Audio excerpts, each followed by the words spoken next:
मोक्षमार्गस्य नेतारं नेतारं कर्मभूभृतां ज्ञातारं विश्वतत्त्वानां वन्दे तद्गुणलब्धये वन्दे तद्गुणलब्धये।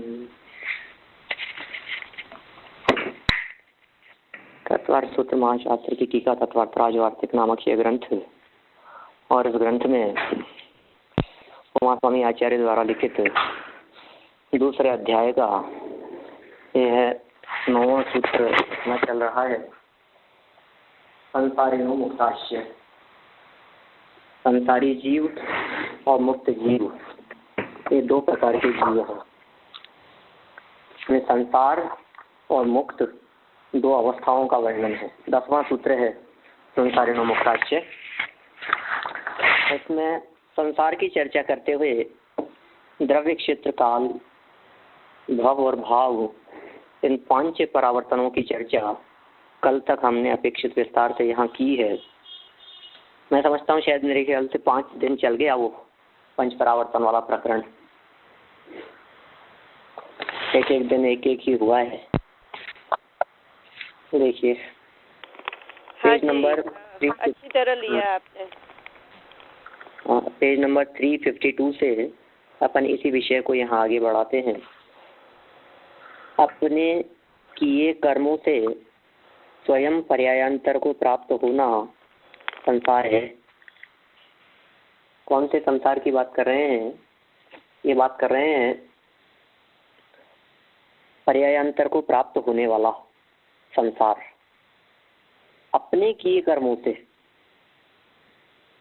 संसार मतलब संसरण करने का नाम संसार है, परिवर्तन का नाम संसार है। आत्मा स्वयं कर्मों का करता है और उनके फलों का भोगता। सांख्य का यह मत कि प्रकृति करती है और पुरुष फल भोगता है नितांत असंगत है, क्योंकि अचेतन प्रकृति में घटादि की तरह पुण्य पाप की कर्तृता नहीं आ सकती। मतलब बहुत बिल्कुल क्लियर स्पष्ट बात कहना चाह रहे हैं कि प्रकृति तो अचेतन है और अचेतन प्रकृति में ऐसी बात कैसे बनेगी कि वो किसी दूसरे का कर्ता हो जावे, पुण्य पाप का कर्ता हो जावे। यह बात बन नहीं सकती। अचेतन कर्म प्रकृतियों में या अचेतन प्रकृति नामक तत्व में किसी का भी कर्तापन नहीं बन सकता। यदि अन्य कृत कर्मों का फल अन्य को भोगना पड़े तो फिर मुक्ति नहीं हो सकती। मुझे मोक्ष जाना है, कहा तुमने अपना काम कंप्लीट कर लिया कि चलो ठीक है तुम फ्री हो गए, लेकिन कहा कि नहीं तुमने अपना तो कर लिया, अभी अब दूसरे का काम करना पड़ेगा तुम्हारे को। फिर अब तो फिर फंस गए। जब वो निपट गया तब तो मुक्ति मिल जाएगी कि हाँ मिल जाएगी। जब तक वो निपटा तब तक एक नए का काम सामने आ गया, नहीं ये तो करना पड़ेगा आपको। तो ऐसी स्थिति में मुक्ति कैसे हो पाएगी? मुक्ति होना संभव नहीं है। ठीक है, अन्य कृत कर्मों का फल अन्य को भोगना पड़े तो मुक्ति नहीं हो सकती।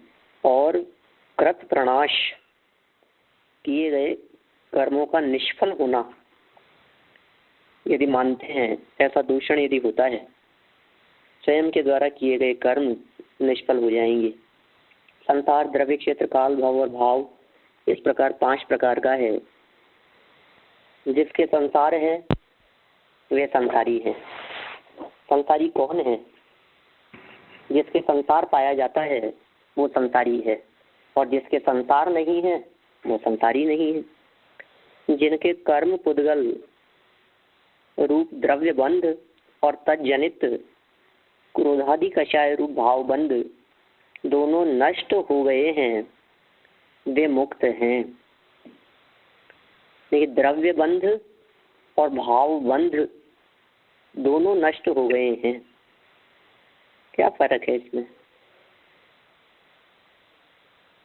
द्रव्य बंध किसका नाम है? ज्ञानावरणादि 8 कर्मों का आत्म प्रदेशों के साथ में बंधन, उसका नाम है द्रव्य बंध। और तत्जनित क्रोधादि कषाय रूप जो है वो क्या है? वो है भावबंध। क्या? अब हमें ये पूछना है इसमें आपसे कि जो 7 तत्व कहे हैं, उन 7 तत्वों में से हम आश्रव और बंध 2 तत्व की चर्चा करें तो आश्रव तत्व के भी 2 भेद होंगे, द्रव्याश्रव और भावाश्रव, और बंध तत्व के भी 2 भेद होंगे, द्रव्य बंध और भाव बंध। आप बताइए, द्रव्याश्रव तो कर्मों के आने का नाम है, द्रव्य बंध कर्मों के बंध जाने का नाम है, लेकिन भावाश्रव और भाव बंध में क्या फर्क है? प्रश्न समझ में आया मैंने क्या पूछा आपसे? कल हम बात कर रहे थे ना कि हमें बहुत श्रद्धा है, अनुभव है, 7 तत्वों का रुचि है, बहुत गहराई से हम इन सब विषयों को पढ़ते, सुनते हैं, समझते हैं। कभी इस दृष्टि से, इस एंगल से आपने विचार किया क्या? भाव आश्रव और भाव बंध क्या अंतर है? देखिए मैं आपको बतलाता हूँ। बोलिए, कौन बोल भाव आत्मा में भाव होते हैं, बंध उसकी स्थिति कितनी है? वो बंध में वो कसाई का उत्पन्न होना, वो आश्रव और उसके बने रहना, टकाई में रहते हैं, वो उसको बंद कहते हैं। नहीं, ऐसा कैसे होगा बताइए मेरे को। राग द्वेष आदि विकारी परिणामों को हमने कहा आश्रव। कौन सा? भाव आश्रव। द्रव्य तो बहुत क्लियर है, क्योंकि द्रव्य के अंतर्गत तो कार्माण वर्गणाओं का ग्रहण हो रहा है। कार्माण वर्गणाओं का ग्रहण करना वो तो है द्रव्य आश्रव। कार्माण वर्गणाओं का बंध जाना आत्मा के साथ में एक क्षेत्रावगाह संबंध रूप, वो कहलाएगा द्रव्य बंध। ठीक है, द्रव्य आश्रव हुआ कार्माण वर्गणाओं का आना, द्रव्य बंध हुआ कार्माण वर्गणाओं का आत्मा के साथ में बंध जाना। ठीक है। अब तीसरी चीज, द्रव्य आश्रव द्रव्य बंध के बाद में द्रव्य संवर, उन कार्माण वर्गणाओं का नहीं आना,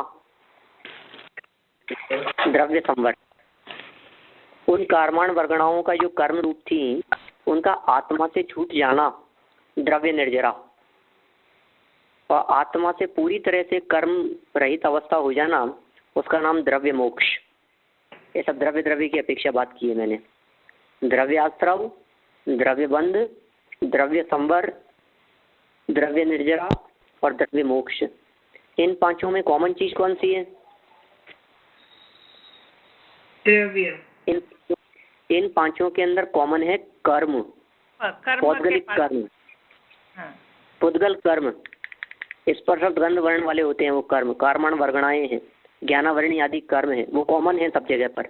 वो आ रहे हैं तो आश्रव, वो आके रुक गए हैं तो बंध, उनका आना रुक गया तो संवर, वो धीरे धीरे छूटने लगे तो निर्जरा और पूरी तरह से छूट गए तो मोक्ष। अब बात करें भाव की। अब भाव है जीव की पर्याय। भाव आश्रव भाव बंध आदि ये सब जीव की पर्याय हैं। अब बोलिए ये क्या होगा? भाव आश्रव के लिए बात की हमने, तुरंत कह दिया राग द्वेष आदि परिणाम। इसमें क्या है? राग द्वेष आदि जीव में होने वाले परिणाम। ठीक है, वो तो भाव आश्रव है। अब भाव बंध क्या है?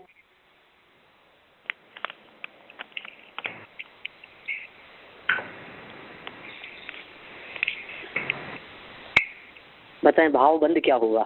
आप कहेंगे वही जीव में होने वाले क्रोधादि परिणाम जिनसे कर्म बंधते हैं, वो भाव बंध है। तो देखो वही तो भाव आश्रव था। जो नए कर्म आते हैं वो भाव बंध है ना, जो आत्मा के प्रदेश में आते हैं नए कर्म, वो भाव आश्रव से नहीं, नए आ गए कर्म, वो तो हो गया द्रव्य आश्रव, और आकर के बंध गए वो हो गया द्रव्य बंध। हम तो कह रहे हैं जिन रागादि परिणामों से आए हाँ। लोग इसका अंतर इस तरह से करते हैं, मैं बतलाता हूँ आपको लोग क्या कहते हैं, फिर मेरी बात सुनना आप। लोग ऐसा कहते हैं, जिन परिणामों से कर्म आए वो राग द्वेष आदि परिणाम भाव आश्रव, और जिन राग द्वेष आदि परिणामों से कर्म बंधे वो भाव बंध। अब ये तो प्रथम दृष्टवा तो एकदम बिल्कुल अंतर ख्याल में आ गया। भाव द्रव्य आश्रव के लिए जो निमित्त है वो भाव आश्रव है, द्रव्य बंध के लिए जो निमित्त है वो भाव बंध है। तो जो क्रोधादि परिणाम कर्मों के आने में निमित्त हैं उनको भाव आश्रव कह देंगे, जो क्रोधादि परिणाम कर्मों को बांधने में निमित्त हैं उनको भाव बंध कह देंगे। हो गया ना अंतर। अब नेक्स्ट प्रश्न मेरा, ये तो लोग जो जवाब देते हैं वो, अब मेरा तर्क इस संबंध में क्या है, शंका क्या है। मेरी शंका ये है कि क्या ये जीव आश्रव के लिए अलग परिणाम करता है फिर बंध के लिए दोबारा अलग परिणाम करता है? नहीं कि नहीं, अभी तो मैं आश्रव वाले परिणाम कर रहा हूँ, फिर थोड़ी देर बाद में बंध के लिए परिणाम अलग करूंगा। तो एक ही तरह के परिणाम से आश्रव और बंध दोनों हुआ ना। हाँ, मैंने हमने आश्रव के लिए तो कोई अलग नहीं किया और बंध के लिए कोई अलग परिणाम नहीं किया। जो भी हमारे क्रोध मान माया लोभ राग देश काम क्रोधादि मिथ्यात्व विकारी परिणाम जैसे भी हुए हैं वे सारे के सारे परिणाम एक ही प्रकार के तो परिणाम है। उसी परिणाम से तो भाव आश्रव, उसी परिणाम से तो द्रव्य आश्रव होगा और उसी परिणाम से द्रव्य बंध होगा। वो बड़ा परिणाम को भाव आश्रव कहें कि भाव बंध कहें, उस परिणाम को, जीव के परिणाम को। फर्क है, एक में स्थिति और अनुभाग रहता है, दूसरे में नहीं होता। किसमें? ये स्थिति और अनुभाग तो द्रव्य में पड़ेगा साहब, भाव में कहाँ पड़ेगा? नहीं, वो भाव में अटक जाते हैं तभी वो बंद होता है। अगर भाव हुए तो वो आश्रव हुआ मिस, और जब उसमें हम अटक जाते शुभाशुभ विकारी भाव में तो वो भाव बंद कहलाएगा। तो एक में अटकना है और एक में उत्पन्न होना है अपने आत्मा में। अच्छा, आपके साथ कभी कभी ऐसा भी होता है जब आप अटकते नहीं हो दिन भर में, जब हम सो रहे हैं तब तो शायद हम लोग नहीं अटकते होंगे ना? कभी भी अटकते जब हम निद्रा सब भावों में कहाँ अटकते? हर समय चालू रहता है ना भाव, नहीं तो फिर वो भाव आत्मा नहीं तो अजर हो जाएगा। नहीं, हर समय यदि चालू रहता है तो फिर तो मेरे को समझ में ही नहीं आया, फिर कहाँ अंतर रहा? अटकने और नहीं अटकने का अंतर कहाँ हुआ? फिर ये तो 24 घंटे अटका हुआ है। नहीं, पर शुभाशुभ भाव में जब अटक है, क्योंकि वो हर समय वो उसकी तो वो पर्याय तो बदलती रहेगी। मोह के बाद राग द्वेष होगा और अच्छा, रात को नींद निद्रा में सोते समय हम लोग शुभाशुभ भाव में अटकते हैं या नहीं? अटकते ही है तो चालू है। तो फिर इसका मतलब तो अटकना नहीं अटकना क्या, तो कंटिन्यूअस चालू है, नॉन स्टॉप। अब एक दिन ऐसा भी आता है ना, हम अटक जाते हैं, जैसे चलते चलते जाते हैं और जब स्ट्रीट बंद हो जाती है तो अटक जाते हैं। वैसे जब हमारे भाव परिणाम है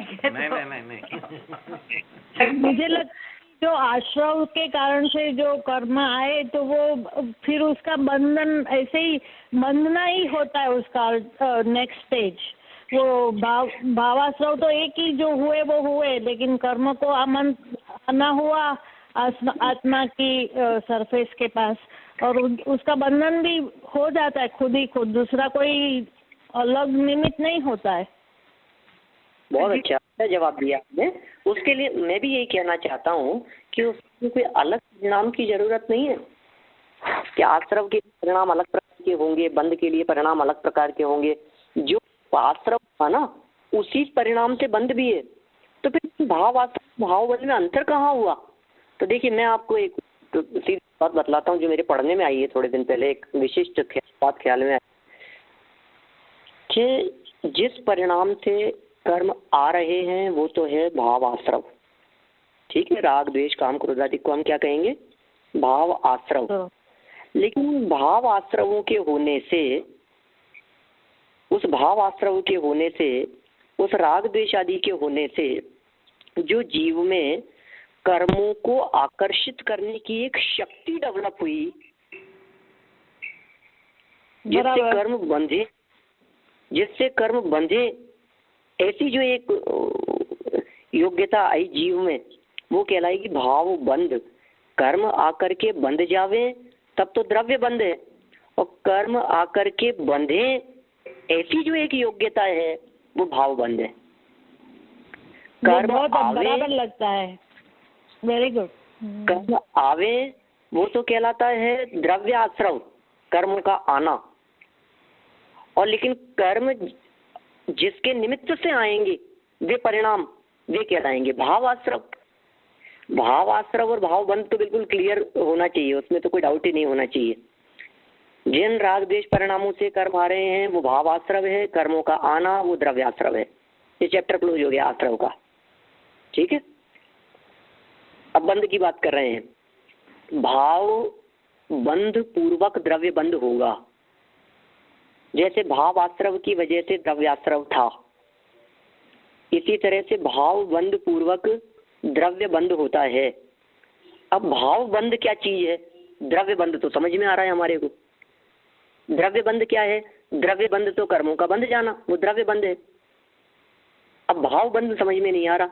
यदि हम राग द्वेषादि की बात करते हैं तो देखिए, राग द्वेषादि भाव कर्म है, और कर्मों का बंध जाना ये द्रव्य बंध है। तो भाव आश्रव और द्रव्य बंध के बीच में कोई एक कंडीशन ऐसी होनी चाहिए जिसे भाव बंध नाम दिया जाए। मेरी बात ख्याल में आई? भाव आश्रव माने राग द्वेष परिणाम, राग द्वेष परिणाम को भाव आश्रव कहते हैं। ज्ञानावरणादि कर्मों को द्रव्य बंध कहते हैं।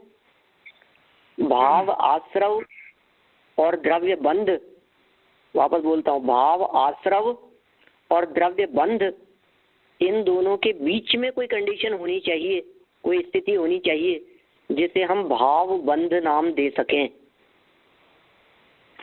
वो बीच की कौन सी पोजीशन होगी? जो राग द्वेष से आगे बढ़ गए और कर्म बंधने के पहले की अवस्था होगी। बंधी जाएंगे तब तो द्रव्य बंधी हो गया, और राग द्वेष आदि की बात करते हो तो भाव आश्रव है। तो बीच की स्थिति क्या है कि उन परिणामों के निमित्त से आत्मा कर्म को आकर्षित कर सके, ऐसा आत्मा का परिणाम, ये सामर्थ्य आत्मा की है। आत्मा स्वयं विकार भाव रूप परिणमित होता है। आत्मा स्वयं क्रोधादि भाव करता है। क्रोधादि भावों के माध्यम से आत्मा कर्मों को आकर्षित करने की शक्ति डेवलप करता है। नहीं तो कर्मों में ये सामर्थ्य नहीं है, वो कोई कर्म अपने आप आकर के नहीं बनते हैं आत्मा से, आत्मा ने उनको बुलाया है। ऐसी कोई निमित्त नैमित्तिक संबंध है? निमित्त नैमित्त क्रोधादि कषायों से वो चीज अंदर में विकार भाव से, रागादिक से, है ना, स्नेह प्रेम, सब चीजें उसमें शामिल हो जाएगी। हिताहित, शुभ अशुभ, सब बातें, उनसे जो एक कर्म आकर्षण की एक शक्ति डेवलप हुई, जो शक्ति विशेष है, कर्मों के आकर्षण की एक शक्ति विशेष, या कर्मों के बांध लेने की एक शक्ति विशेष, उसे कहेंगे हम भाव बंध।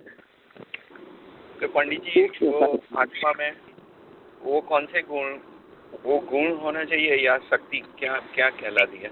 योग गुण है ना, योग गुण से होता है ना, योग है, बराबर। कंपन जो होते हैं अर्थ प्रदेश के कंपन, उसे ही योग कहेंगे हम। प्रकृति प्रदेश बंध योग से होता है। स्थिति अनुभाग बंध कषाय से होता है उसमें। तो लेकिन ये कब होगी? तब राग द्वेष ही नहीं है। जब मुक्त हो गया है उसका परिणाम नहीं होगा, ऐसा समझ सकते हैं? नहीं होता है, उसका स्थिरता रूप परिणामन है। उस योग गुण का अकंप रूप परिणामन है। कंप माने कंपन होना, अकंप माने कंपन से रहित होना, ये दोनों उसी की अवस्था है। जैसे चलना और रुकना, तो रुकना भी पैरों का काम है और चलना भी पैरों का काम है।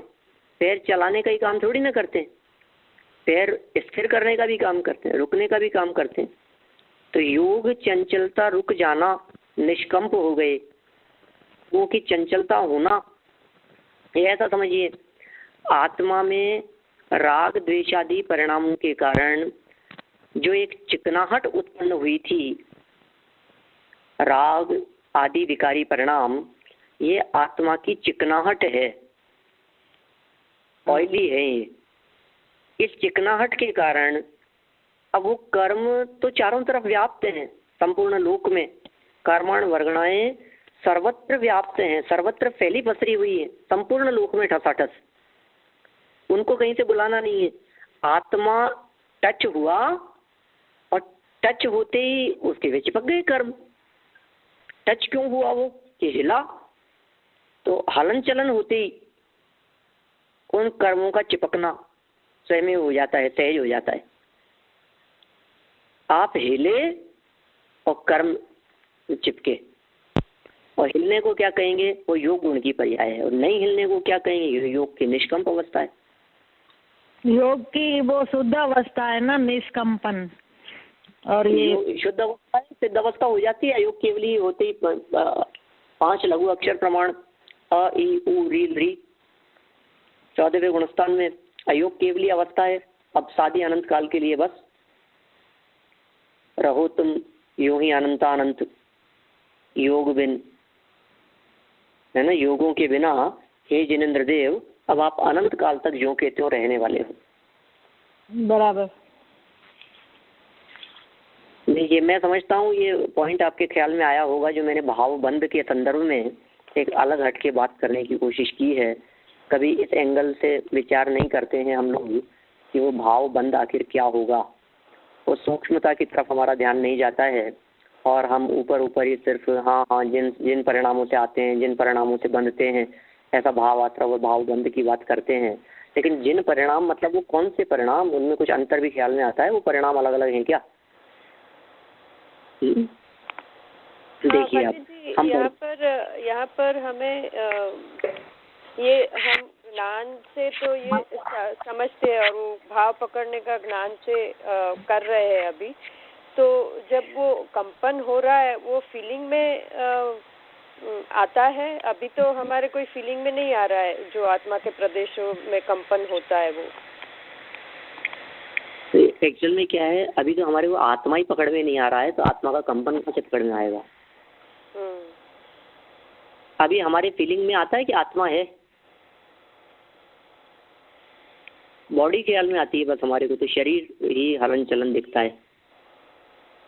लेकिन अभी शरीर ही हमारा निष्कंप नहीं है, तो शरीर के अंदर रहती हुई चीज निष्कंप कैसे होगी?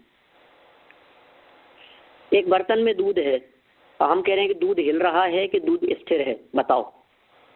तो कहा जिस बर्तन में आप उस बर्तन को ही हिला रहे हो तो दूध स्थिर कैसे होगा अंदर?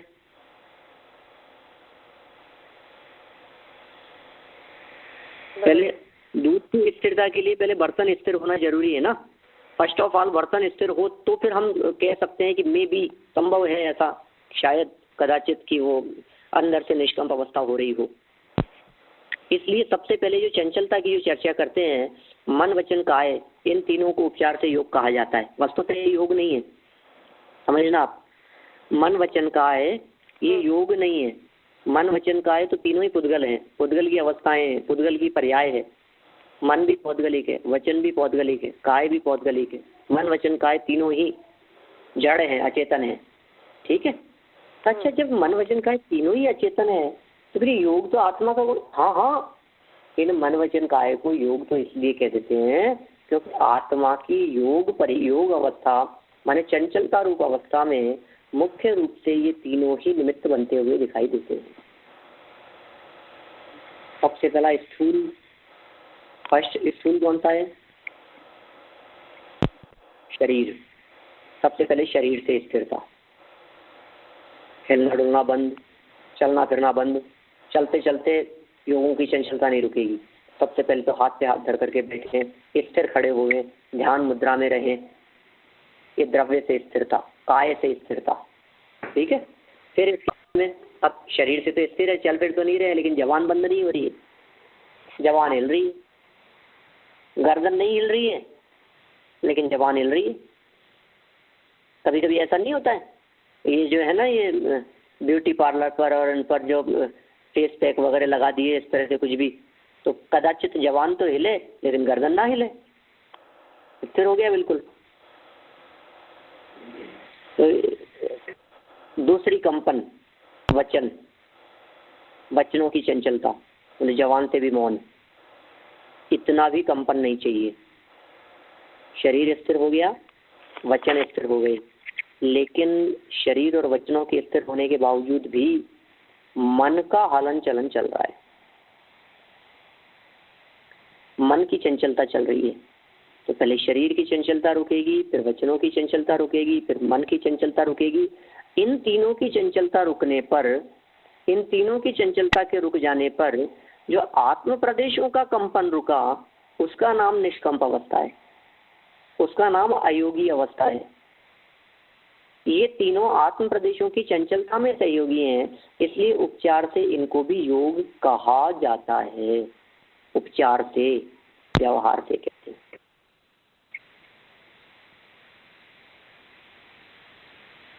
ठीक है,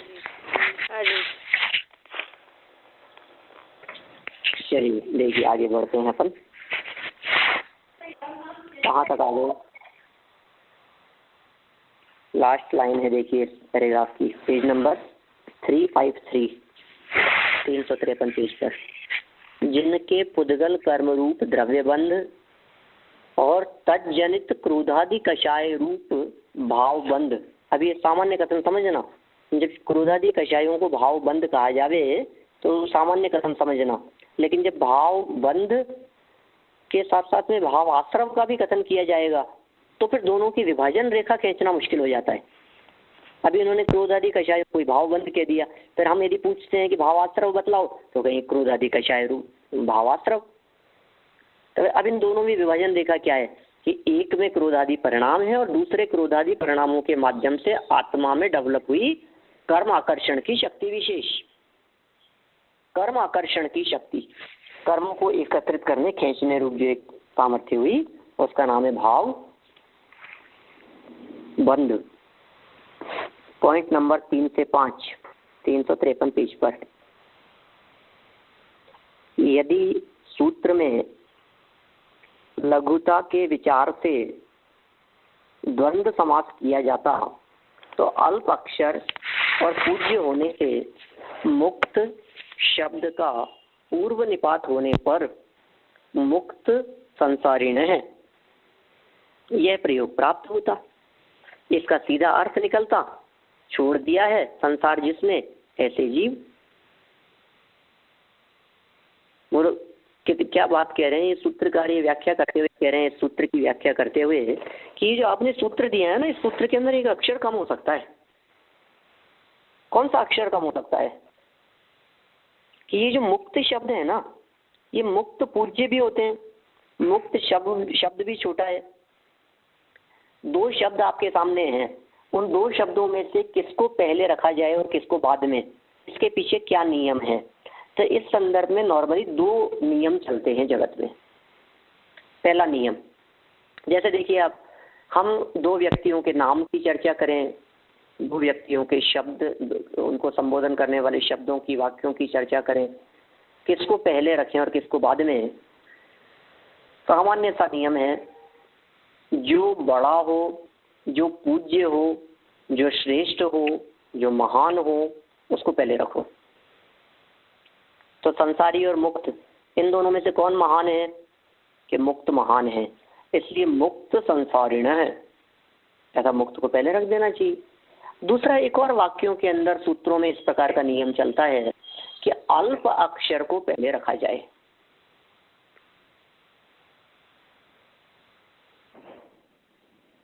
बड़े अक्षर को बाद में, छोटे अक्षर को पहले। इस अपेक्षा से भी मुक्त शब्द पहले हो जाता है। और तीसरी विशेषता यहाँ ये है कि यदि मुक्त शब्द को पहले रख दिया जाए तो जो च दिया है ना लास्ट में, संसारिणो मुक्ताश्च, ये च की जरूरत नहीं है, ये च भी हटाया जा सकता है। तो एक अक्षर कम होना ये बहुत बड़ी उपलब्धि मानी जाती है। एक अक्षर कम होना, एक एक अक्षर की वो है कीमत।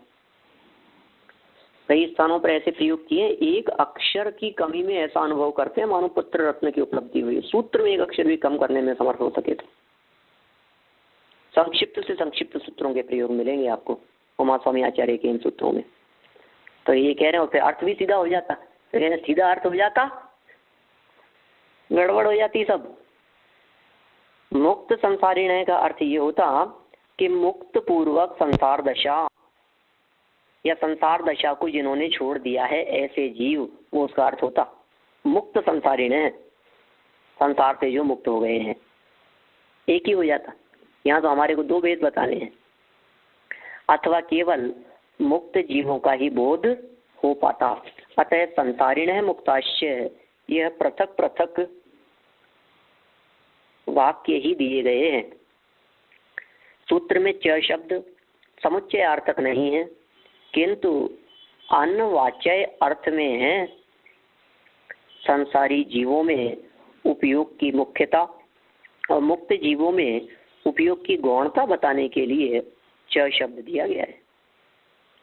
संसारी जीवों में उपयोग बदलता रहता है, अतः जैसे एकाग्र चिंता निरोध रूप ध्यान छद्मस्त में मुख्य है, केवली में तो उसका फल कर्म ध्वंस देखकर उपचार से ही वह माना जाता है, उसी तरह संसारियों में पर्यायांतर होने से उपयोग मुख्य है।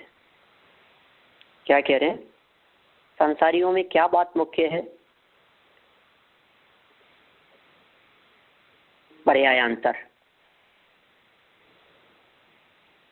संसारियों में पर्यायांतर, पर्यायांतर क्या चीज है समझ में है? पर्यायांतर किसके लिए कह रहे हैं? पर्यायांतर मतलब बदल जाना, पर्याय बदल जाना, एक से दूसरी अवस्था का हो जाना, अवस्थाओं का बदल जाना, छूट जाना, रहित हो जाना, वो कहलाता है पर्यायांतर। इसे ही तो पर्यायांतर कहेंगे, पर्यायों के बदल जाने को पर्यायांतर कहते हैं। लेकिन चूंकि सिद्ध अवस्था में, सिद्ध दशा में, मुक्त दशा में अब पर्यायांतर होने का कोई चांस नहीं बचा, इसलिए वे पर्यायांतर नहीं है, उनके पर्यायांतर होता नहीं है। ये जो संसार की व्याख्या कर रहे हैं, संसारियों में पर्यायांतर होने से उपयोग मुख्य है और मुक्त जीवों में सतत एक सी धारा रहने से गौण है। उपयोग दोनों में है, क्योंकि उपयोग तो जीव का लक्षण है। उपयोगो लक्षणम सैद विविधो चतुर्भेद है। उपयोगो लक्षणम, उपयोग जीव का लक्षण है और वह लक्षण 8 और 4 भेद वाला है। ज्ञान लक्षण है, उपयोग लक्षण है। का यदि उपयोग जीव का लक्षण है तो सिद्धों में भी उपयोग है क्या? वो उपयोग क्या कर रहे हैं वो ज्ञान का? उपयोग मतलब क्या लगता है हमारे को? प्रयोग। उपयोग मतलब क्या लगता है? कुछ ना कुछ काम, कुछ ना कुछ बदलाव, कुछ ना कुछ परिवर्तन, कुछ ना कुछ चेंज, वो लगता है इसको उपयोग। अब हम आप ही से पूछते हैं, बताओ जरा हमारे को सिद्धों का उपयोग। अरे सिद्धों का क्या उपयोग? जैसा है वैसा जान रहे 3 लोग की बातों को, जैसा कल जानते थे वैसा आज जान रहे हैं, वैसा अनंत काल तक जानते रहेंगे। क्या फर्क है उनके उपयोग में? तो उपयोग का परिणमन सिद्ध परमात्मा के सहज ख्याल में नहीं आता। ये सिद्धों के उपयोग का परिणमन हो रहा है, लेकिन संसारी जीवों के उपयोग सहज परिवर्तित होता हुआ दिखाई दे रहा है। हमारा उपयोग तो 3 घंटे क्लास में नहीं लगता। 3 घंटे की क्लास में ना मालूम कहाँ कहाँ दौड़ करके चला आता है। कभी ग्राहक दिखते हैं, कभी ऑफिस दिखता है, कभी बिजनेस दिखता है, कभी काम दिखता है, कभी घर गृहस्थी दिखती है, कभी बच्चे याद आ जाते हैं, कभी और कुछ ख्याल आने लगते हैं हमारे को। कितने और न मालूम कहाँ कहाँ से अनवांटेड। नहीं चाहा हमने, अपने आप ही पता नहीं क्या हुआ। हम तो नहीं चाहते थे, हम नहीं सोचते, हम तो यही सोच करके बैठे थे कि स्वाध्याय करने के लिए बैठे हैं, लेकिन फिर भी आ गए परिणाम, न मालूम कहाँ से आ गए। बिना किए हुए भी, बिना सोचे हुए भी, बिना विकल्प किए हुए भी। हम कहते हैं आपके परिणाम आपके हाथ में नहीं है। तो उपयोग बदलना उपयोग का काम है, परिवर्तन उपयोग का काम है, और ये परिवर्तन नॉन स्टॉप होता रहता है। ये परिवर्तन निरंतर चलता रहता है, धारा प्रवाह रूप से ये परिवर्तन चल रहा है, सारा काल चल रहा है ये परिवर्तन। तो मुक्त जीवों में सतत एक सी धारा, इसलिए वहां उपयोग शब्द का प्रयोग गौण है। सामान्य अर्थ में है, और संसारी छद्मस्त जीवों के उपयोग बदलता रहता है, परिवर्तित होता रहता है। इस तरह से यहाँ उपयोग शब्द के माध्यम से ये बात बतलाई गई कि पर्यायांतर जिसमें दिखाई देवे वो संसारी, और जिसमें उपयोग रूप पर्यायांतर न दिखाई देवे वो मुक्त। पंडित जी एक सवाल है कि सवाल नहीं है, लेकिन जो उपयोग के बारे में एक दूसरा एक पॉइंट है कि वो जो उपयोग है वो क्षयोक्षम कर्मों के क्षयोक्षम से होता है ना, जो संसारी का उपयोग है, और सिद्धों में तो कर्म होते ही नहीं है, तो वो बदलने का भी वो प्रत्यक्ष ज्ञान है, तो वो उपयोग की कोई आती नहीं है उसमें जरूरत। तो वो उसका समाधान थोड़ा कीजिए। वो सही कह रहे हैं आप, इसमें कोई समाधान वाली कोई बात नहीं है। आपने बात बराबर कही है कि छद्मस्त दशा जो है इसमें होने वाली उपयोग की परिस्थितियां, उपयोग के प्रकार या उपयोग का प्रयोग, ये सब क्षयोक्षम अधीन है। बराबर। ठीक है ना, जैसा क्षयोक्षम वैसी परिस्थिति। अब क्षयोक्षम बदल गया, परिस्थिति बदल गई। क्षयोक्षम बदल गया, उपयोग बदल गया। हर समय एक जैसा तो नहीं रहता है हमारा, हर क्षण हमारा क्षयोक्षम न्यारा न्यारा उदय में आ रहा है। हर क्षण क्षयोक्षम हमारा अलग अलग हो रहा है, कभी किसको जानने में, कभी किसको जानने में, कभी किसको जानने में, कभी कोई अक्षर को जानने में, कभी किसी शब्द को जानने में, कभी किसी बात को सुनने में, कभी किसी को सुनाने में, कभी बोलने में, कभी समझने में, कभी समझाने में, कभी खाने में, कभी देखने में, कभी एक किताब कभी दूसरी किताब। कितना सब कुछ हमारे को न मालूम कितने तरह से उपयोग बदलता रहता है,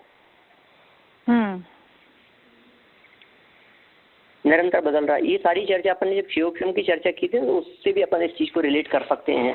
तत्संबंधी क्षयोक्षम का उदय नहीं होगा तब तक वो चीज दिखाई नहीं देगी, और अलग अलग चीजें दिखाई दे रही है, इसका मतलब अलग अलग प्रकार का क्षयोक्षम का उदय चल रहा है।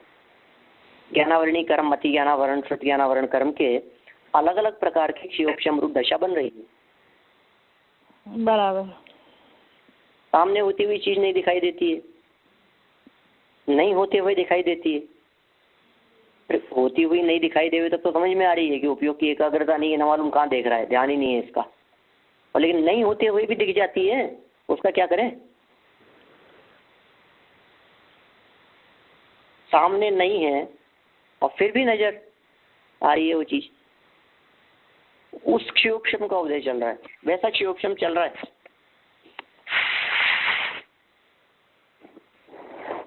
खैर ये सब उपयोग से रिलेटेड ही प्रकरण है ये पूरा का पूरा, जो उपयोग लक्षण से प्रारंभ हुआ है, क्योंकि संसारी और मुक्त ये दोनों प्रकार के भेद, जीव के भेद बतलाए गए हैं, और जीव उसका लक्षण उपयोग बतलाया गया है। इस प्रकार से ये बात सिद्ध हो जाती है कि जीव चाहे संसार अवस्था में हो चाहे मुक्त अवस्था में हो, चूंकि उसका लक्षण उपयोग है इसलिए वो सदा काल जीव में पाया ही जाएगा। सर्व क्षेत्र और सर्व काल में जो कभी भी अव्याप्ति, अतिव्याप्ति और असंभव दोष को, दूषण को प्राप्त न करे उसका नाम है लक्षण, निर्दोष लक्षण, जिसमें अव्याप्ति, अतिव्याप्ति और असंभव किसी प्रकार का दोष नहीं लगता है। ऐसा निर्दोष लक्षण क्या है जीव का? वो है जानना, देखना, वो है ज्ञान, दर्शन। उसे दूसरे शब्दों में कहें तो कह सकते हैं उपयोग, उपयोगो लक्षणम, वो है असली जीव का लक्षण। और तो सिद्धों में जो उपयोग का हम उपयोग हमेशा रहता है, तो सिद्धों में भी है, तो सिंपली उधर जो केवल ज्ञान की पर्याय और दर्शन, केवल दर्शन की पर्याय, उसको हम उपयोग कहेंगे ना, वहाँ कहेंगे ना, तभी तो कह रहे हैं अरहंतों के भी उपयोग है, सिद्धों के भी उपयोग है। हाँ, अरहंत और सिद्धों का उपयोग तो है, लेकिन वो उपयोग एक जैसा है, वो उपयोग बदलता हुआ नहीं है। वो उपयोग में जो चीज एक बार आ गई है, आगे जब कभी भी देखोगे तो वो चीज वैसी ही रहेगी, उसमें कुछ भी परिवर्तन संभव नहीं है, सेम टू सेम है। मान लीजिए आपके पास इंटरनेट पर कोई फाइल आई है ना, कोई मेल आई है आपके पास में, नो चेंज, आप उसमें कुछ नहीं कर सकते। आप उसको डाउनलोड कर लो, आप उसको सेव कर लो, फिर सेव करने के बाद में आप उसमें परिवर्तन जो करने हो तो करो, लेकिन जो मेल पर है आपके आईडी के ऊपर जो लॉक हो गया है ना, उनका उपयोग लॉक हो गया है, वो बोलते हैं ना एकाग्र, वो स्थित हो गया है। हाँ, स्थिर हो गया है, अपने में केंद्रित हो गया है, स्थिर हो गया है उनका उपयोग। देखिए खैर, ये तो भेद इन्होंने, ये जो उपयोग को जो परिभ्रमण करने वाली बात कही है, पकड़ में आने और नहीं पकड़ में आने वाली बात कही है, ये बात इन्होंने जीव सामान्य के लिए कह दी है। फिर शंकाकार ने ऐसी शंका करी कि साहब जीव सामान्य के लिए उपयोग के भ्रमण की बात कर रहे हो, सिद्धों में तो दिखाई नहीं देता। तो ये कह रहे सिद्धों में मुख्य नहीं है वो चीज, क्योंकि एक सी धारा रहती है, इसलिए वो गौण है, होता तो है सिद्धों के भी, सिद्धों के भी होता तो है। देव लोग जो अवधि ज्ञान के लिए और दूसरा ज्ञान है ना जो उसके लिए कहते हैं ना कि जो उपयोग मुके तो देखा है कि देव लोग जो है वो उपयोग नहीं छोड़ते वहाँ, तो वो नहीं दिखाते, वो कुछ दूसरे कनेक्शन में कहते हैं ना, वो उपयोग देवलोक के और अवधि ज्ञान का उपयोग और दूसरा मनोपर्याय ज्ञान का उपयोग। हाँ, वो जो लब्धि रूप पड़ा रहता है ना, तो उनको उसमें उपयोग लगाना पड़ता है अगर वो देखना है तो। जैसे वो कंप्यूटर के एग्जाम्पल से हमने बात वो समझी थी ना कि कंप्यूटर में सब चीजें पड़ी है, पर जब तक आप वो विंडो ओपन नहीं करोगे तब तक वो लब्धि रूप वहाँ पड़ा है। तो अवधि ज्ञान में तो वो सब में उनका वो ज्ञान नहीं है ना, मर्यादित है। केवल इसमें तो विंडो खुली रहती है सारी। हाँ, उसमें तो सारी विंडो खुली ही है। हाँ, सारे विंडो डोर सब खुल गए हैं वहाँ से, अब कुछ नहीं है। लेकिन वो ये थोड़ा डिटेल है, लेकिन जो उपयोग हम लगाते हैं वो भी क्या ऑटोमेटिक होता है ना। हम में देवलोक भी जो अवधि ज्ञान लब्धि में है, लेकिन वो ऑटोमेटिक ही उपयोग लगता है। जैसे ज्ञान पर्याय भी सब स्वतंत्रता से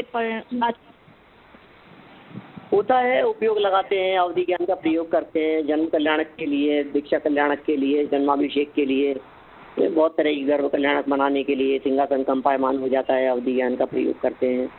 ये सब बातें कही जाती है और इस तरह का होता भी है। हम भी आपस में जब बात करते हैं तो बुद्धिपूर्वक यही कहते हैं, उपयोग लगाओ, ध्यान लगा के पढ़ो, उपयोग को एकाग्र करो। इधर उपयोग एकाग्र नहीं होगा तो वो चीज़ समझ में नहीं आएगी। आपको ये चीज़ समझ में क्यों नहीं आ रही है? आप सैनी पंचेंद्री नहीं है क्या? जब सैनी पंचेंद्री हूँ तो मैं समझ में क्यों नहीं आ रही है? एक ही कारण है, आप पढ़ते समय अपने उपयोग को एकाग्र नहीं करते, कंसंट्रेशन नहीं है आपका, इसलिए नहीं समझ में आ रही है। आप उपयोग को एकाग्र करके समझिए तो सब समझ में आएगी। वो जो उपयोग शब्द का प्रयोग किया जाता है वो प्रयोगात्मक की बात है। हम जिस उपयोग की बात कर रहे हैं ये उपयोग गुण है। वे दोनों चीज़ों को उपयोग कहा जाता है। एक उपयोग गुण को भी उपयोग कहा जाता है और एक उपयोग नाम की पर्याय को भी उपयोग कहा जाता है। और फिर उसको यूज में लेने के लिए भी उपयोग शब्द का प्रयोग किया जाता है। यूज लेने के लिए, उसके लिए भी तो उपयोग शब्द का प्रयोग होता है। आप एक चीज़ को उपयोग करके देखिए, उपयोग करना मतलब काम में लेके देखिए। आपने इसको उपयोग में लिया कभी? उपयोग में लिया मतलब काम में लिया। तो यूज में लेने के अर्थ में उपयोग शब्द का प्रयोग हुआ। तो अभी हम कौन से उपयोग की बात कर रहे हैं? हाँ, यूज वाले उपयोग की बात नहीं कर रहे। जो पर्यायांतर वाली जो बात है वो पर्याय रूप उपयोग की बात है, और जो सदाकाल एक रूप रहने वाले लक्षण की बात है वो उपयोग रूप की बात नहीं है, प्रयोग रूप की बात नहीं है, पर्याय रूप की बात नहीं है। अस्तित्व रूप अंदर सदा त्रिकाल एक रूप रहता है, वो अलग उपयोग है। वो उपयोग नाम का गुण है, क्योंकि लक्षण हमेशा गुण हो सकते हैं, लक्षण पर्याय नहीं हो सकती। पर्यायों को लक्षण नहीं बनाया जा सकता। किसी भी द्रव्य पदार्थ वस्तु का जो लक्षण बनेगा वो लक्षण होगा उसका गुण, जो त्रिकाल रहता है, त्रैकालिक होना चाहिए, तब तो वो उसका लक्षण बन सकेगा। नहीं तो फिर गुण मात्र। अच्छा, गुण और लक्षण में क्या फर्क है बताइए? गुण किसे कहते हैं और लक्षण किसे कहते हैं? प्रत्येक लक्षण नियम से गुण होता है, लेकिन प्रत्येक गुण वो लक्षण नहीं होता। वस्तु में गुण तो अनंत है, लेकिन अनंत गुणों में से वो गुण का परिणमन होता है तो वो पर्याय से हम उसको देखते हैं ना, कि वो पर्याय में वो गुण दिखता है उसकी पर्याय से। और जब लक्षण की जो आपने बताया कि हर गुण लक्षण नहीं होता, तो वो शक्ति रूप उसको देख सकते हैं। हर गुण लक्षण नहीं होता, लेकिन हर लक्षण नियम से गुण होता है। हाँ, हर लक्षण नियम से गुण होता है, तो उसमें वो शक्ति रूप देख सकते हैं हम, जिसका परिणमन नहीं होता है, वो शक्ति रूप है। हाँ, तो इस तरह से ये संसारिणो मुक्ताश्च सूत्र में माने संसारी जीव हो चाहे मुक्त जीव हो, दोनों ही जीवों के अंदर एक कॉमन बात जो सदाकाल रहती है उसे उपयोग कहा गया है, और वो उपयोग हमारे भी है और सिद्धों के भी है। इस तरह से जीव के दो भेद हुए, एक संसारी और दूसरा मुक्त। इन्हीं जीवों के दो प्रकार से भेद और किए जाते हैं, जैसे आगे स्वमनस का अमनस संसारी जीवों के भेद इस प्रकार से किए गए हैं। अपन कल इस बात को और आगे बढ़ाएंगे। हम विराम देते हैं। जय मणि। जान के ज्ञान ते सुझे लोकालोक, वाणी मस्तक नमो सदा देतु सदा देतु।